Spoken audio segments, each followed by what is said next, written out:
Welcome to another edition of the Sports Couch, brought to you by People's National Bank with locations throughout Southern Illinois, and by Carter Turf and Tractor, your local Kubota dealer in Fairfield, and by Wainwright Propane and Sporting Goods in Fairfield.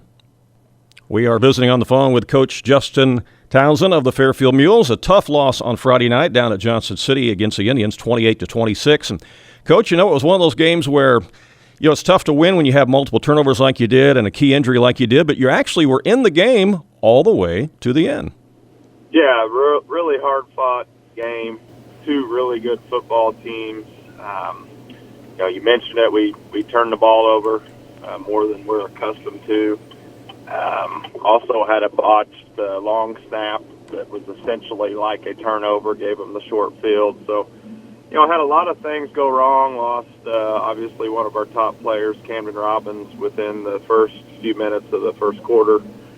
But, all that said, our kids battled 4 quarters, left it all on the field, and we, still had really a really good opportunity a couple of times to take control of the game and win the game in the fourth quarter, and we just couldn't get it done. And like I said, my hat's off to Johnston City. They're a great football team. Definitely have the star power. It's not just Austin Brown. They got a lot of really good players, and they got a pretty cool environment to play down there in. So, it's a loss, and, we learn from it, we move on, but still really proud of our guys, and despite all the adversity that we faced, we still persevered. We just couldn't get the win. You mentioned the injury to Camden Robbins. How is he doing, and what does that injury consist of? We think actually, now that we're a few days out, we think we're good chance he's going to be able to play this Friday. So it wasn't as serious as first thought, and I think there's a good chance that we're going to have him in some capacity on Friday. And Friday night, you take on the Flora Wolves. It's going to be the first time that you've played the old NEC rivals in a football game in 19 years. That's kind of hard to believe because that's a long rivalry that goes way, way back. But that'll be fun, won't it? And, of course, they come in 3-0. Yeah, it's, we still play Flora and everything else, and even some years we play them in lower-level football. So, it's kind of odd when you say 19 years we haven't played them for football. It seems like it's a really long time, and it is. But we're excited. A lot of these kids, obviously, they weren't alive when we were still playing Flora. I know when I was in school, we always looked forward to playing Flora, Fairfield Flora, the rivalry, and so a lot of these kids really don't know what that's about. So we've kind of did a little refresher, I guess, so to speak, every day, and talking with them a little bit about this, and and for our conference, this is great. That Chester was a really good opponent, but the travel time on both ends was not ideal. So for us to give up a 2.5 hour trip and pick up Flora, who was an old rival, old NEC rival, and they're just 35 minutes north, was a big deal for us. And again, they come in at 3-0, and so they're going to be ready to play as they make their first-year entrance into the Black Diamond Conference. And they've got a very capable quarterback and an outstanding running back up there, too. So they got some weapons you got to contend with, don't they? Yeah, and I think on top of that, I think they, I'm not super familiar with names. I'm better with numbers, but I know 15's a really good receiver for him, and I think he may be their all-time leading receiver. He did that, accomplished that as a junior. So they got some weapons offensively, and I know they felt like they had something to prove coming into this conference, and they're off to a 3-0 start, which is tremendous for them, and I think they're a playoff caliber team, no doubt. Well, as you prepare for the game this weekend against Flora, I'm sure one of the things that you're telling your guys this week you got to do is you got to hold on to the football, right? Yeah, and it's it's not like this is something that we're accustomed to doing. We usually take pretty good care of the football. A couple of those fumbles were just legitimate hard hits and maybe got hit from the backside, or a couple were on we were kind of at the mesh point on option, and then a couple was just maybe the kids trying to make a little extra effort, a little gain a yard or two when he probably should have secured the ball, and those are things you got to address. And we talked about it a lot. As much as we turned the ball over, we still had the ball and we're driving to win the game with 3 or 4 minutes to go. So I mean, we had all those things go wrong. If we just to take away a few of those turnovers, we have a pretty good chance of winning that football game. So, I mean, I think that's kind of eye-opening when you put it in perspective, and I think our kids understand that now, and obviously it's a point of emphasis this week. I think a lot of times after a loss, you really look at yourself, and a lot of times it seems like you always just resort back to working on some fundamental things, because a lot of times that was the difference in the football game. Yeah, a lot of people say you learn more from a loss than you do a win, but, going back to that Johnston City game, when you got that onside kick down the stretch, I thought you were going to come back and win it.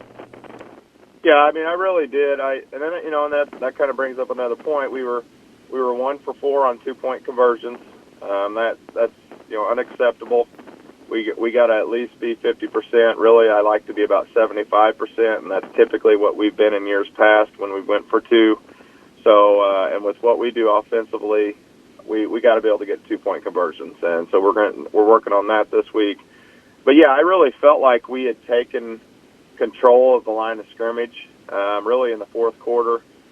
We knew that their big play capability is just ridiculous, and we kind of had weathered the storm, so to speak, and felt like we had gained control of the line of scrimmage, and we felt like in essence, if we hold on to the football, I think we're going to go down and score there. I really believe that, but we didn't. And so, yeah, you got to learn from your losses. I mean, the last 2 weeks between Cesar and Johnston City, which are, I think, 2 teams from our conference, obviously, are going to make the playoffs. I think we've really learned about ourselves. I think we've grown as a team, and I think their games, I've had these conversations with both those schools' coaches. I mean, these are types of games that help you come playoff time, and we'll be better because of it at the end of the year. And it looks like we're going to get out pretty healthy from a couple of really physical games, and we're going almost halfway through our season, which is kind of crazy, but I really feel like we're in a good place. Obviously, we'd like to be undefeated, but we still have that good possibility if we can win out of getting a home playoff game and getting a good matchup. Well, you actually dominated the time of possession against Johnston City, and total yardage was almost identical with the Indians. And then you had a few guys really step up and do well. I mean, Jay Mooring had a big game, rushing for 121 yards. So a lot of bright spots you can take out of that loss against the Indians. Yeah, absolutely, and just in particular the way our kids battled. We didn't lose that football game due to lack of effort. I mean, our kids left it all on the field, and as they always do. But yeah, I mean, when Camden went down, we had Jay step in there, did a tremendous job for us. I think he showed what he could potentially do moving forward. McGuire Taylor was really questionable to play for us until Thursday at about 5, so he didn't really didn't play, practice much all week, and we were unsure. We prepared all week not to have him, and then he comes in and has a couple big interceptions defensively, a couple big catches, had some tough runs. I mean, he played tremendous for us. So, I'm proud of our kids. I know I say that a lot, but I really mean that. That was tough. It was tough, and I don't think it's not like we lost to a bad team. I think anybody there, you could see why, Austin Brown's a Big Ten guy. You could see why some of the other guys will probably play at the next level too.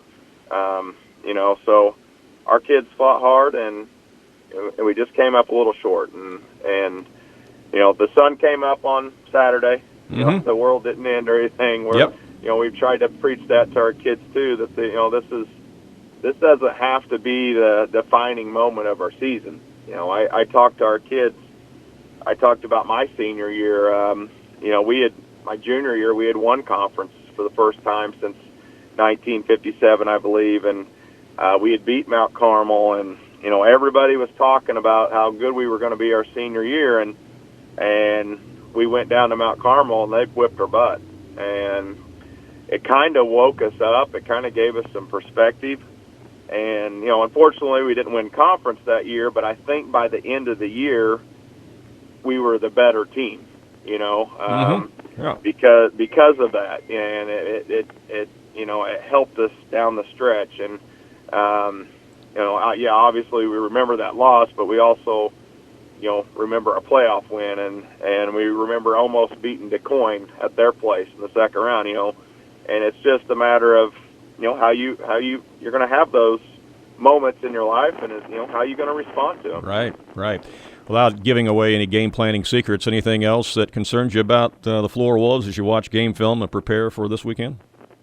I just, I know that they're really hungry, and I've already said I think they want to prove that they can be in the top tier of this conference, and and they're balanced. I talked about it early in the preseason. The fact that they can throw the ball around a little bit, they got a good run pass mix, is a concern. Anytime you have a team that's balanced and does a couple of things well, you got to kind of try to pick and choose what you want to do, and that's kind of what we did with Johnston City. We made it at a point that we weren't going to let them beat us running the football, and we did a really good job of that. That said, the Hickey kid, who's a really good receiver, had like 140 yards, and so we took something away and we gave up something, and, right. And that's good teams can take advantage of that, and if we were going to play again, we maybe would change up the scheme a little bit. But that's the thing with Flora. I feel like, offensively they got a good receiver, good running back, and a good quarterback. You're going to kind of have to pick your poison. Yep. Well, we appreciate your time on the Sports Couch, and best of luck as you prepare for the Flora Wolves, Coach. All right? Appreciate it. Thanks. Okay, thank you. Bye-bye. That is Fairfield coach Justin Townsend of the Mules as they take on the Flora Wolves in Week 3 of the high school football season. First time the Wolves will be playing in the Black Diamond Conference this year, and Flora comes in at 3-0. Sports Couch interview today has been brought to you by People's National Bank with locations throughout Southern Illinois. Also by Carter Turf and Tractor, your Kubota dealer in Fairfield, and by Wayne White Propane and Sporting Goods in Fairfield. I'm Randy Olson reporting. Have a great day.